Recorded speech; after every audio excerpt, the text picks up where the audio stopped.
DK Suresh versus doctor CN Manjunath ಯಾರಾಗ್ತಾರೆ MP? DK. Suresh ಆಗ್ತಾರೆ madam. DK. Suresh ಅವರೇ ಗೆಲ್ಲೋದು. ಮಂಜುನಾಥ್.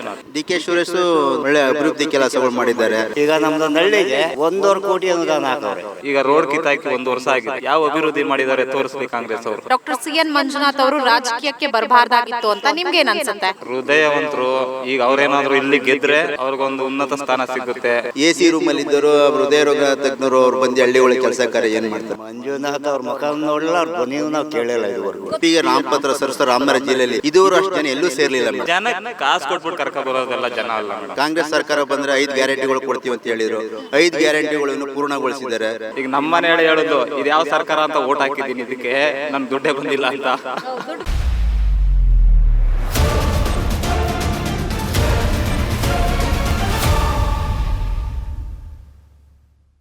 ಸರ್, ತಮ್ಮ ಹೆಸರು? ಶ್ರೀನಿವಾಸ ಮೂರ್ತಿ. ಡಿಕೆ ಸುರೇಶ್ ವರ್ಸಸ್ ಡಾಕ್ಟರ್ ಸಿಎನ್ ಮಂಜುನಾಥ್ ಯಾರಾಗ್ತಾರೆ ಎಂಪಿ? ಡಿ.ಕೆ. ಸುರೇಶ್ ಆಗ್ತಾರೆ ಮೇಡಮ್. ಯಾಕೆ ಡಿಕೆ ಸುರೇಶ್ ಅವರು ಆಗ್ತಾರೆ ಅನ್ಸುತ್ತೆ? ಡಿ.ಕೆ. ಸುರೇಶ್ ಒಳ್ಳೆ ಅಭಿವೃದ್ಧಿ ಕೆಲಸಗಳು ಮಾಡಿದ್ದಾರೆ. MP ಇದರಲ್ಲಿ ಸಂಸದರುಗಳಲ್ಲಿ ನಂಬರ್ 1 ಸಂಸದರು ಅಂತ ಹೆಸರು ಗಳಿಸಿದ್ದಾರೆ ಪಾರ್ಲಿಮೆಂಟಲ್ಲಿ. ಆಮೇಲೆ ಅಷ್ಟೇ ಅನುದಾನ ಖರ್ಚು ಮಾಡಿದ್ದಾರೆ. ಎಲ್ಲ ಅನುದಾನನೂ 1 ರೂಪಾಯಿ ಬಿಡ್ದಂಗೆ ಇಲ್ಲಿ ತಂದು ಹಳ್ಳಿಗೂ ಖರ್ಚು ಮಾಡಿದ್ದಾರೆ. ಆಮೇಲೆ ಕೈ ಸಿಗುತ್ತಾರೆ ಅವರು. ಡಿ.ಕೆ. ಸುರೇಶ್ ಅವರು ನಮಗೆ ಅತಿ ಹತ್ತಿರದಿಂದ ಕೈ ಸಿಗ್ತಾರೆ. ಓಕೆ, ಈಗ ರಾಜ್ಯ ಮತ್ತು ರಾಷ್ಟ್ರದಲ್ಲಿ ಒಂದು ಚರ್ಚೆ ಆಗ್ತಾ ಇದೆ. ಜೊತೆಗೆ ಬೆಂಗಳೂರು ಗ್ರಾಮಾಂತರದ ಬಗ್ಗೆ ಸಾಕಷ್ಟು ಜನ ಮಾತಾಡ್ತಿದ್ದಾರೆ. ಸೊ ಈ ಬಾರಿ ಪೈಪೋಟಿ ಇರುತ್ತೆ, ಡಿ.ಕೆ. ಸುರೇಶ್ ಅವರು ಸೋಲ್ಬಹುದು ಅನ್ನುವಂತಹ ಲೆಕ್ಕಾಚಾರ ಕೂಡ ಇದೆ. ಏನಾಗ್ಬೋದು ಸರ್? ಇಲ್ಲ ಮೇಡಮ್, ಇವತ್ತು ನಾಮಪತ್ರ ಸಲ್ಲಿಸಿದ್ರಲ್ಲ, ಇತಿಹಾಸದಲ್ಲಿ ನಮ್ಮ ರಾಮನಗರದಲ್ಲಿ MP-ಗೆ ನಾಮಪತ್ರ ಸಲ್ಲಿಸಿದ ರಾಮನಗರ ಜಿಲ್ಲೆಯಲ್ಲಿ ಇದುವರೆಗೂ ಅಷ್ಟು ಜನ ಎಲ್ಲೂ ಸೇರಲಿಲ್ಲ ಮೇಡಮ್. ನಿಮ್ಮ ಪ್ರಕಾರ ಅಂದಾಜು ಇವತ್ತು ಎಷ್ಟು ಜನ ಸೇರಿರ್ಬೋದು ಸರ್? ಇವತ್ತು ನನ್ನ ಪ್ರಕಾರ ಈಗ 2 ಕಿಲೋಮೀಟ್ರ್ ಜನ ನಿಂತಿದ್ದಾರೆ ಮೇಡಮ್. ಇವತ್ತು ನನ್ನ ಪ್ರಕಾರ ಒಂದು 50-60 ಸಾವಿರ ಜನ ಸೇರಿದ್ರು ಮೇಡಮ್. ಓಕೆ, ಈಗ ಡಾಕ್ಟರ್ ಸಿಎನ್ ಮಂಜುನಾಥ್ ಏನಿದ್ದಾರೆ ಅವರು ಪ್ರಬಲವಾಗಿರುವಂತಹ ಪೈಪೋಟಿಯನ್ನು ಕೊಡ್ತಾರಾ ಡಿ.ಕೆ. ಸುರೇಶ್ ಅವ್ರಿಗೆ? ಇಲ್ಲ ಮೇಡಮ್, ಅವರು ಡಾಕ್ಟ್ರು ರಿಟೈರ್ಡ್ ವೃತ್ತಿ ಜೀವನ ನಡೆಸಿ ರಿಟೈರ್ಡ್ ಆಗಿ ಬಂದಿದ್ದಾರೆ. ಪಾಪ ಅವ್ರು ರಾಜಕೀಯ ವಸ್ತು, ಅವ್ರಿಗೇನು ರಾಜಕೀಯ ಅಷ್ಟಾಗಿ ತಿಳಿದಿಲ್ಲ ಮೇಡಮ್. ಅವ್ರು ಏನು ಮಾಡಬಲ್ರು ಮೇಡಮ್, ಇಲ್ಲಿ ಗೆದ್ದು ಏನು ಮಾಡ್ತಾರೆ ಮೇಡಮ್ ಪಾಪ ಅವರು. ಓಕೆ, ಈಗ ನೀವು ಡಿ.ಕೆ. ಸುರೇಶ್ ಅವರು ಗೆಲ್ತೀರಾ ಅಂತ ಹೇಳಿದ್ರೆ, ಬಟ್ ಇನ್ನೊಂದು ಕಡೆ BJP ಮತ್ತು JDS ಏನು ಮೈತ್ರಿ ಮಾಡ್ಕೊಂಡಿದೆ, ಮೈತ್ರಿಯಿಂದಾಗಿ ಅವರಿಗೆ ಹೆಚ್ಚು ಓಟ್ ಬೀಳುವಂತಹ ಚಾನ್ಸಸ್ ಇದೆಯಾ? ಎಲ್ಲಿ ಮೇಡಮ್, JDS ಇಲ್ವಲ್ಲ ಮೇಡಮ್. ಈಗ ಓಕೆ, JDS BJP ವಿಲೀನ ಆಗ್ಬಿಟ್ಟಿದೆಯಲ್ಲ ಮೇಡಮ್. ಈಗ BJPನೇ ಒಂದಿರು, JDS ಎಲ್ಲಿ ಐತೆ? ಓಕೆ, ಹಾಂ, ಕಾಂಗ್ರೆಸ್ ಇರೋದಲ್ಲ madam. Congress versus BJP fight ಇದೆ ಮೇಡಮ್. JDS ಇಲ್ವೇ ಇಲ್ಲ ರಾಮನಗರ. ಕಾಂಗ್ರೆಸ್ಸೇ ಗೆಲ್ಲುತ್ತೆ ಅಂತನಾ? ಖಂಡಿತ ಮೇಡಮ್, ಅದ್ರ 2 ಮಾತಿಲ್ಲ. ಬಟ್ BJP ಅವ್ರು ಹೇಳ್ತಾರೆ ಏನು, ಬೆಂಗಳೂರು ಗ್ರಾಮಾಂತರವನ್ನ DK ಬ್ರದರ್ಸ್ ಕಾಂಗ್ರೆಸ್ನ ಭದ್ರಕೋಟೆ ಅಂತ ಹೇಳ್ತಾ ಇದ್ರು. ಬಟ್ ಈ ಬಾರಿ ಆ ಭದ್ರಕೋಟೆಯನ್ನ ಛಿದ್ರ ಮಾಡ್ತೀವಿ, ಅಲ್ಲಿ BJP ಅಥವಾ ಮೈತ್ರಿ ಅಭ್ಯರ್ಥಿಯೇ ಗೆಲ್ತಾರೆ ಅಂತ. ಇಲ್ಲ ಮೇಡಮ್, ಸಾಧ್ಯ ಇಲ್ಲ ಮೇಡಮ್. ಈ ಹೋದ ಸಲ 1 ಲಕ್ಷ ಅಂತರದಿಂದ ಗೆದ್ದಿದ್ರು ಮೇಡಮ್. ಇನ್ನು ಅಂತರ ಜಾಸ್ತಿ ಆಗುತ್ತೆ ಮೇಡಮ್. ಅದ್ರಲ್ಲಿ 2 ಮಾತು. ಮೈತ್ರಿ ಮಾಡಿದ್ರು ಏನು ವರ್ಕೌಟ್ ಆಗಲ್ವಾ? ಈಗ ವರ್ಕೌಟ್ ಅಂತ ಏನಿಲ್ಲ ಮೇಡಮ್, ವರ್ಕೌಟ್ ಆಗೋ ಚಾನ್ಸಸ್ ಇಲ್ಲ ಮೇಡಮ್. ಈಗ ಕಾಂಗ್ರೆಸ್ ಸರ್ಕಾರ ಬಂದರೆ 5 ಗ್ಯಾರಂಟಿಗಳು ಕೊಡ್ತೀವಿ ಅಂತ ಹೇಳಿದರು. 5 ಗ್ಯಾರಂಟಿಗಳನ್ನು ಪೂರ್ಣಗೊಳಿಸಿದ್ದಾರೆ. ಈಗ ನಮ್ಮ ರಾಮನಗರ MLA ಅವ್ರು ಬಂದಿದ್ದಾರೆ, ಇಕ್ಬಾಲ್ ಹುಸೇನ್ ಅವರು. ಈಗ 20 ವರ್ಷದಿಂದ ಆಗದರೆ ಕೆಲಸ ಅನುದಾನಗಳು ಮಸ್ತಾಗಿ ತಂದಿದ್ದಾರೆ. ಈಗ ಹಳ್ಳಿಗಳಿಗೆ ಕೆಲಸ ಕಾಮಗಾರಿಗಳು ನಡೀತಾವೆ. ಅವರನ್ನು ಈಗ 300 ಕೋಟಿ ರೂಪಾಯಿ ಅಷ್ಟು ಆಗುವಷ್ಟು ಅನುದಾನ ಸರ್ಕಾರ ತಂದಿದ್ದಾರೆ ಮೇಡಮ್. ಎಲ್ಲ ಹಳ್ಳಿಗಳು ಕಾಮಗಾರಿಗಳು ನಡೀತಾ ಇದೆ ಮೇಡಮ್. SC ಇದನ್ನು ಪ್ರಿಯಾಂಕಾ ಖರ್ಗೆ ಅವರಿಂದನೂ ಒಂದು 25 ಕೋಟಿ ರೂಪಾಯಿ ಅನುದಾನ ತಂದಿದ್ದಾರೆ. ಅದು SC/SCಗಳಿಗೆ SC/STಗಳಿಗೆ ಕಾಲೋನಿಗಳಿಗೆ SC/STಗಳಿಗೆ ಏನು ಅನುಕೂಲ ಬೇಕು ಮಾಡ್ತೀವಿ ಅಂತ ಭರವಸೆನೂ ಸುಧಾ ನಮ್ಮ MLA ಸಾಹೇಬರು ಕೊಟ್ಟಿದ್ದಾರೆ ಮೇಡಮ್. ಈಗ ಮಾಡ್ತಾವ್ರೆ ಮೇಡಮ್. ಈಗೆಲ್ಲ ರಾಜಕೀಯದಲ್ಲಿ ಇನ್ನೊಂದು ಏನು ಚರ್ಚೆ ಆಗ್ತಾ ಇದೆ ಅಂದರೆ, ಅದ್ರ ಜೊತೆಗೆ BJP ಹೇಳ್ತಾ ಇರೋದು ಡಿ.ಕೆ. ಸುರೇಶ್ ಅವ್ರನ್ನ ಬಂಡೆಗೆ ಹೋಲಿಸ್ತಿದ್ದಾರೆ, ಡಾಕ್ಟರ್ ಸಿಎನ್ ಮಂಜುನಾಥ್ ಅವ್ರನ್ನ ಹೃದಯವಂತ ಅಂತ ಹೇಳ್ತಾ ಇದ್ದಾರೆ. ಒಂದು ಸಿಂಪತಿ ಕಾರ್ಡನ್ನು ಕೂಡ ಪ್ಲೇ ಮಾಡ್ತಾ ಇದೆ BJP. ಇದು ವರ್ಕೌಟ್ ಆಗುತ್ತಾ? ಯಾಕಂದರೆ ಚುನಾವಣಾ ಸಂದರ್ಭದಲ್ಲಿ ಸಿಂಪತಿ ಕೂಡ ಸ್ವಲ್ಪ ಮಟ್ಟಿಗೆ ವರ್ಕೌಟ್ ಆಗೇ ಆಗುತ್ತೆ. ಬಂಡೆ ವರ್ಸಸ್ ಏನು ಹೃದಯವಂತ ಅಂತ ಏನಿದೆ, ಸೊ ಇದೇನಾದರೂ ವರ್ಕೌಟ್ ಆಗುತ್ತಾ? ಮೈತ್ರಿ ಅಭ್ಯರ್ಥಿಗೆ ಪ್ಲಸ್ ಪಾಯಿಂಟ್ ಆಗುತ್ತಾ? ಬಂಡೆ ಅಂದರೆ ಅವ್ರೇನು ಬಂಡೆ ಅಲ್ಲ ಹೇಳ್ಬೇಕಾದ್ರೆ ಮೇಡಮ್. ಅವ್ರು ನಿಜವಾಗುವೆ ಹೃದಯವಂತರೇ. ಅವರು ನೋಡಿಕೆ ಮಾತು ಹೊರಟಾಗಿರ್ಬೋದು, ಆ ಹೊರಡ್ತಾನೆ ಇಲ್ಲ. ಹತ್ರ ಹೋದ ಒಂದು ಚಿಕ್ಕ ಮಕ್ಕಳು ಅವರು ಸ್ಪಂದಿಸಿ ಅವ್ರಿಗೆ ಏನು ಕೆಲಸ ಕಾರ್ಯ ಕೊಡಬೇಕು ಮಾಡಿ ಕಳಿಸ್ತಾರೆ ಮೇಡಮ್. ಮಂಜುನಾಥ್ ಬಗ್ಗೆ ಹೇಳಿದ್ರು. ಮಂಜುನಾಥ್ ಅವ್ರು ಇಲ್ಲ ಅಂದರೆ ಅವ್ರು ಡಾಕ್ಟ್ರ್ ಇಲ್ಲ ಅಂತ ಹೇಳಿ, ಹೃದಯವಂತರ ಡಾಕ್ಟ್ರೇ. ಬಟ್ ಹೃದಯವಂತರ ಡಾಕ್ಟ್ರು ಹಳ್ಳಿಗಳಲ್ಲಿ ಪಾಪ AC ರೂಮಲ್ಲಿದ್ದವರು ಹಳ್ಳಿಗಳಿಗೆ ಬಂದು ಏನು ಕೆಲಸ ಮಾಡ್ತಾರೆ ಮೇಡಮ್? ಹಳ್ಳಿಗೆ ಈಗ ಪಂಚಾಯತಿ ಮಾಡ್ತಾ ಬರಬೇಕು, ಗ್ರಾಮ ಪಂಚಾಯತಿ ಮಟ್ಟ, ಜಿಲ್ಲಾ ಪಂಚಾಯತಿ ಮಾಡ್ತಾ ಇರಬೇಕು. ಅವರು AC ರೂಮಲ್ಲಿದ್ದವರು ಹೃದಯ ರೋಗ ತಜ್ಞರು ಅವ್ರು ಬಂದು ಹಳ್ಳಿಗಳಿಗೆ ಕೆಲಸ ಕಾರ್ಯ ಏನು ಮಾಡ್ತಾರೆ ಮೇಡಮ್? ಓಕೆ, ನರೇಂದ್ರ ಮೋದಿ ಅವ್ರ ಬಗ್ಗೆ ಏನು ಹೇಳ್ತೀರಾ ಸರ್? ನರೇಂದ್ರ ಮೋದಿಯವ್ರ ಬಗ್ಗೆ ನಾವೇನು ಹೇಳೋ ಅಷ್ಟು ದೊಡ್ಡವರಲ್ಲ ಮೇಡಮ್.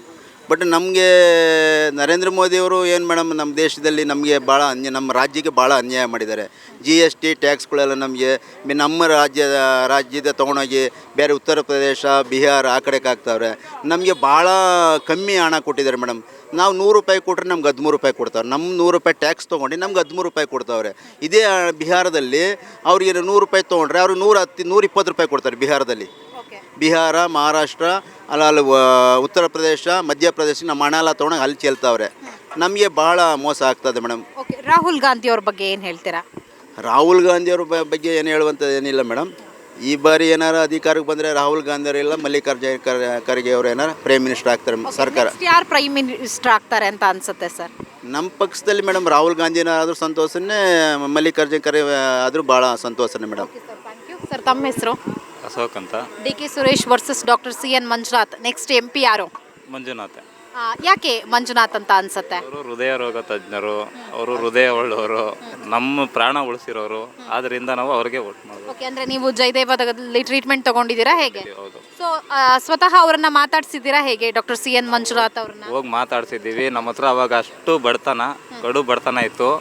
25,000 ಆಗಿತ್ತು ಆ ಇದರಲ್ಲೇ ಒಂದು 10 ವರ್ಷದಿಂದ. ಆ 25,000 ಆಗೋಂಥ ಟ್ರೀಟ್ಮೆಂಟ್ಗಾಗೋ ದುಡ್ಡನ್ನು ಬರೀ 500 ರೂಪಾಯಿನಲ್ಲಿ ಮಾಡಿ ಮುಗಿಸಿದ್ರು ನಮಗೆ. ಓಕೆ, ಹೇಗಿತ್ತು ಸರ್ ಅವರ ಮಾತುಕತೆ ಎಲ್ಲ, ಸ್ಪಂದನೆ ಹೇಗಿತ್ತು?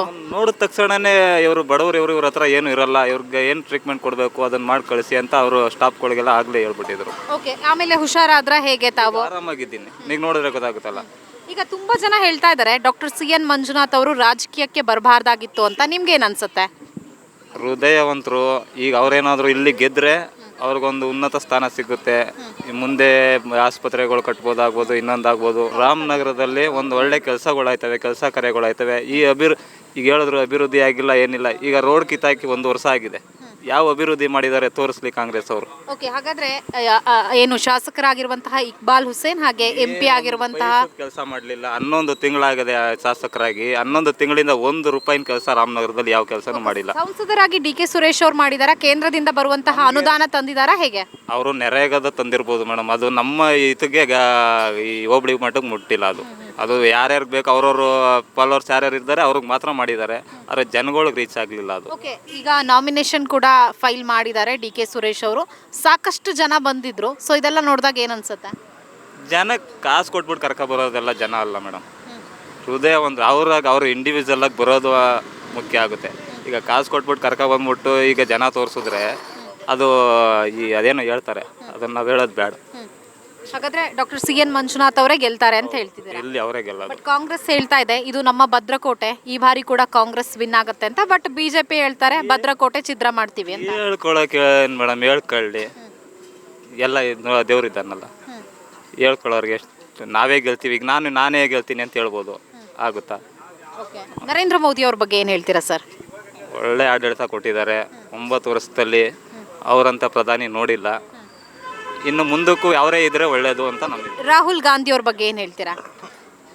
ಹೇಳಲ್ಲ ಮೇಡಮ್ ಅವ್ರ ಬಗ್ಗೆ ಏನು. ಓಕೆ, ಯಜಮಾನ್ರ ಹೆಸರೇನು? ನನ್ನ ಹೆಸರು ಬಸವರಾಜು. ಓಕೆ, ರಾಮನಗರ ಸಿಟಿ ಅವರ ಹಳ್ಳಿ ಅವರ? ಹಳ್ಳಿಯವರು, ಗ್ರಾಮಾಂತರ. ಯಾವ ಹಳ್ಳಿ? ಬನ್ನಿಕುಪ್ಪೆ. ಓಕೆ, ಎಷ್ಟು ಮನೆಗಳಿದೆ ಅಲ್ಲಿ?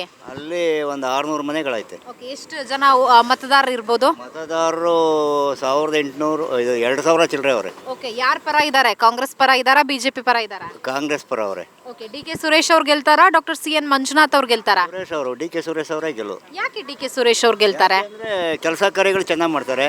ಓಕೆ, ಈಗ ನಮ್ಮದೊಂದು ಹಳ್ಳಿಗೆ 1.5 ಕೋಟಿ ಅನುದಾನ ಹಾಕವ್ರೆ, ಕೆಲಸ ನಡೀತಾವೆ. MLA ಗೆಲ್ಲಿಸ್ಬಿಟ್ಟು MLA ಅವರು ಹಾಕಿಸವ್ರೆ.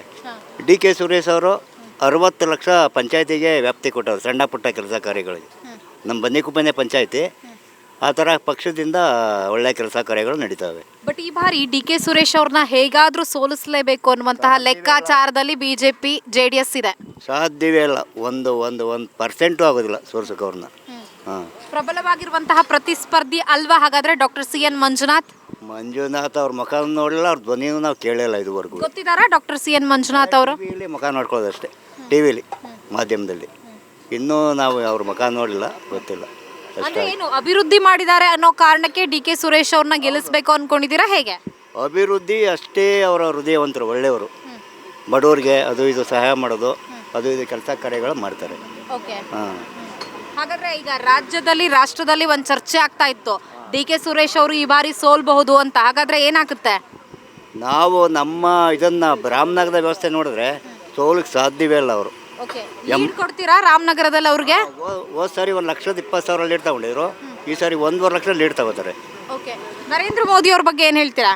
ನರೇಂದ್ರ ಮೋದಿ ಬಗ್ಗೆ ಅಷ್ಟಾಗಿ ನಾವು ತಿಳಿದಿಲ್ಲ, ಏನೋ ಒಳ್ಳೆ ವ್ಯಕ್ತಿ ಅಂತಾರೆ, ಆದರೆ ಬಡವ್ರಿಗೆ ಏನು ಪ್ರಯೋಜನ ಇಲ್ಲ.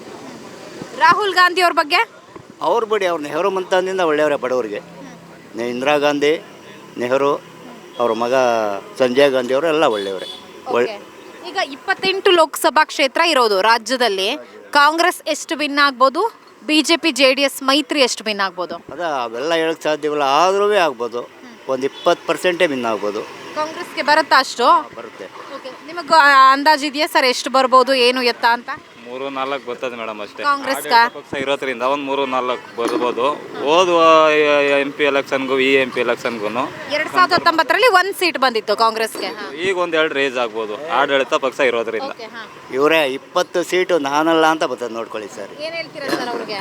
ಹೇಳ್ಕೊಳಕ್ಕೆ ಏನು ಮೇಡಮ್, ಹೇಳ್ಕೊಳಕ್ಕೆ ಏನು ಅಂತಿದ್ದಾರೆ? ಅವ್ರಿಗೇನು ಗೊತ್ತು ಪಾಪ, ಅವರು ಬರೀ ಟೌನಲ್ಲಿ ಇರ್ತಾರೆ. ನಾವು ಟೌನು ಗ್ರಾಮಾಂತರ ಎಲ್ಲ ಕಡೆ ರೌಂಡ್ ಹೊಡಿತೀವಿ. ಒಂದು ಹಳ್ಳಿಗೆ ಸೀಮಿತ ಆಗೋದಿಲ್ಲ ಮೇಡಮ್, ಅದು ಬರೀ ಒಂದು ಹಳ್ಳಿಗೆ ಸೀಮಿತ ಆಗಲ್ಲ. 30 ಜಿಲ್ಲೆ ಓಡಾಡಿರೋ ಥರ ಮಾತಾಡಿದ್ರೆ ಒಂದು ಹಳ್ಳಿಗೆ ಸೀಮಿತ ಆಗಲ್ವಲ್ಲ. ಜಿಲ್ಲೆ ವ್ಯವಸ್ಥೆ ಬೇಡಿ, ನಾವು ಇಲ್ಲಿಂದ ಆನೇಕಲ್ವರೆಗೂ ರೌಂಡ್ಸ್ ಹೊಡಿತಾನೆ ಇರ್ತೀವಿ. ಉದಾಹರಣೆ ಹೇಳೋದು, ಏನಿದೆ ಆನೇಕಲ್ ಕಡೆ ಎಲ್ಲ? 30 ಜಿಲ್ಲೆ ಇದೆಯಾ? ಜಿಲ್ಲೆ ಆನೇಕಲ್ಲಿರೋದು ಒಂದೇ ಜಿಲ್ಲೆ ಅಲ್ಲ. ನಾವು ಓಡಾಡೋ ಜನದ ಇದರಲ್ಲಿ ಏನು ಹೇಳ್ತಾರೆ ಜನ ಎಲ್ಲ ಆ ಕಡೆ ಎಲ್ಲ ಏನು ಹೇಳ್ತಾರೆ? ಕಾಂಗೈಗೆ ಹಾಕುವ, DK ಸುರೇಶ್ ಒಳ್ಳೆ ಇದು ಮಾಡವ್ರೆ, ಮಾಡಿಸುವ ಅಂತಾರೆ. ಸರಿ, ಏನು ಸರ್ ಮಾಡಲಿ ಬಿಡಿ ಮೇಡಮ್, ಬಂದರೆ ಒಳ್ಳೇದಲ್ಲ. ಅವರು ನೋಡೋಣ, ಫಲಿತಾಂಶದ ದಿನ ಗೊತ್ತಾಗುತ್ತೆ ಏನು ಅಂತ. ಹೌದು, 26ನೇ ತಾರೀಕು ಗೊತ್ತಾಗುತ್ತೆ, ಬರೋ ತಿಂಗಳು 26 ಏಪ್ರಿಲ್ 14ಕ್ಕೆ 4ಕ್ಕೆ ಗೊತ್ತಾಯ್ತದೆ. 26ನೇ ತಾರೀಕು ಮಾಡೋಣ. ಇದು ಎಲೆಕ್ಷನ್ ಒಂದು ಹಂತದ ಫಸ್ಟ್ ಫೇಸ್, ಆಮೇಲೆ 3:30-4 ಗಂಟೆ ಹೊತ್ತಿಗೆ ಗೊತ್ತಾಗುತ್ತದೆ. ಇದು ಇಂಥವರೇ ವಿನ್ ಜೂನ್ 14ಕ್ಕೆ. ಜೂನ್ 14ಕ್ಕೆ. ಸಮೀಕ್ಷೆ ಪ್ರಕಾರ 411 ಸೀಟ್ ತೋರಿಸ್ತಾ ಇದೆ. ಆ ಸಮೀಕ್ಷೆನೇ ಸುಳ್ಳಾಗ್ಬಿಡುತ್ತಾ? ಸಮೀಕ್ಷೆಗಳು ಕೆಲವೊಂದು ಬಾರಿ ಸುಳ್ಳಾಗತ್ತೆ. ಹೌದು, ಆ ಥರ ಆಗ್ಬಿಟ್ರೆ ನಿಮಗೆ ಒಳ್ಳೇದು ಮಾಡಲಿದೆ ಅವರು. ಭಗವಂತ ನಮಗೆ ಒಳ್ಳೇದು ಮಾಡೋದು. ಜಾಸ್ತಿ ಬರುತ್ತಾ ನಿಮಗೆ ಬರುತ್ತಾ? ನಮಗೆ ಬರುತ್ತೆ ಅಲ್ಲ, 25 ಸೀಟ್ ಆದರೂ ಬರುತ್ತೆ ಮೇಡಮ್. ಸಾಧ್ಯವಿಲ್ಲ, ಇನ್ನು 3 ಸೀಟೇ 3 ಸೀಟ್ ಕಾಂಗ್ರೆಸ್ ಸಾಧ್ಯವಿಲ್ಲ. 21 ಸೀಟಾದ್ರು ಬಂದೇ ಬರ್ತವೆ ಕಾಂಗ್ರೆಸ್. ಈಗ ನಾವು 25 ತಗೊಂಡಿದ್ದೀವಿ, ಅವ್ರು 21 ತಗೊಂಡಿದ್ದಾರೆ, ಅದರಲ್ಲೂ 3 ಬಿಟ್ಬಿಟ್ಟಿದ್ದಾರೆ. ಅಂದ್ರೆ ಈ ಸಾರಿ 3 ಸೀಟ್ ಅಷ್ಟೇ ಬರೋದು. ಈ ಸಾರಿ 21 ಸೀಟ್ ಬರ್ತದೆ ನಮ್ಮದು. ಅವ್ರು 3 ಸೀಟ್ ಅಷ್ಟೇ ಹೇಳ್ಕತ್ತವ್ರೆ. 28ರಲ್ಲೇ ಅವ್ರು 7.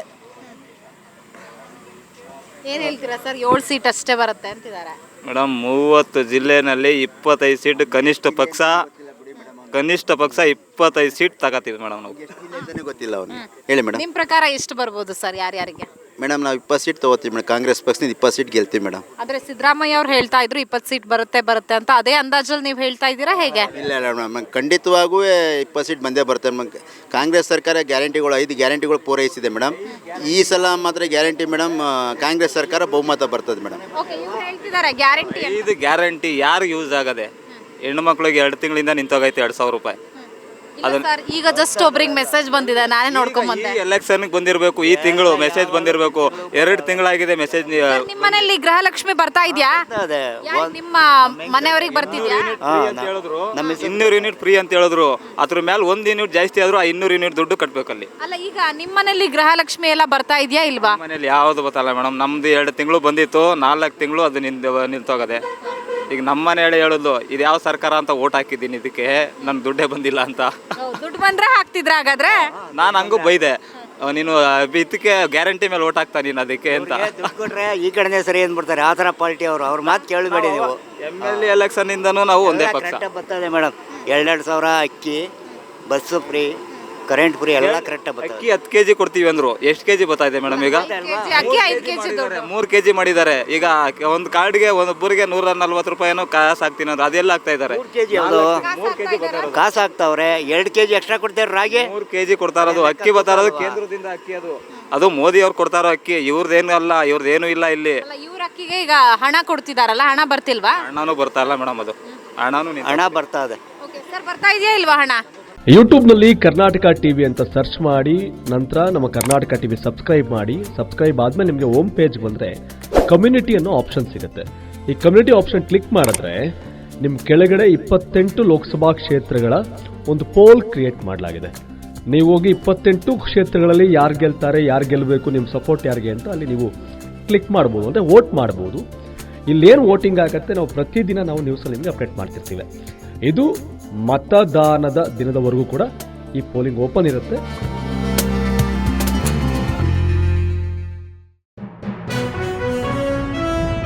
ಜನ ಪ್ರತಿದಿನ ಟೈಮ್ ಸರಿಯಾಗಿ ಊಟ ಮಾಡ್ತಾರೋ ಬಿಡ್ತಾರೋ, ಆದರೆ ಪೊಲಿಟಿಕಲ್ ಟ್ರೆಂಡ್ ಏನಿದೆ ಅಂತ ಪ್ರತಿದಿನ ಪ್ರತಿಕ್ಷಣ ಕಾಯ್ತಿರ್ತಾರೆ. ಕರ್ನಾಟಕದ ಅಖಾಡದಲ್ಲಿ ಯಾವ ಅಭ್ಯರ್ಥಿ ಅಬ್ಬರಿಸಿದ್ರು ಮತ್ಯಾವ ಅಭ್ಯರ್ಥಿ ತತ್ತರಿಸಿದ್ರು ಅಂತ ನೋಡೋಕೆ ಕಾತರದಿಂದ ಕಾಯ್ತಿರ್ತಾರೆ. 28 ಕ್ಷೇತ್ರಗಳ ಪ್ರತಿದಿನದ ಪಬ್ಲಿಕ್ ಪಲ್ಸ್ ಏನು, ಪ್ರಚಾರದಲ್ಲಿ ಯಾರ ಮುಂದೆ ಯಾರ ಹಿಂದೆ ಎಲ್ಲ ಮಾಹಿತಿಯನ್ನ ನಾವು ಕೊಡ್ತೇವೆ. ಕರ್ನಾಟಕ ಕುರುಕ್ಷೇತ್ರ 28 ಕ್ಷೇತ್ರಗಳ ಡೈಲಿ ನ್ಯೂಸ್ ಪ್ರತಿದಿನ ರಾತ್ರಿ 8 ಗಂಟೆಗೆ.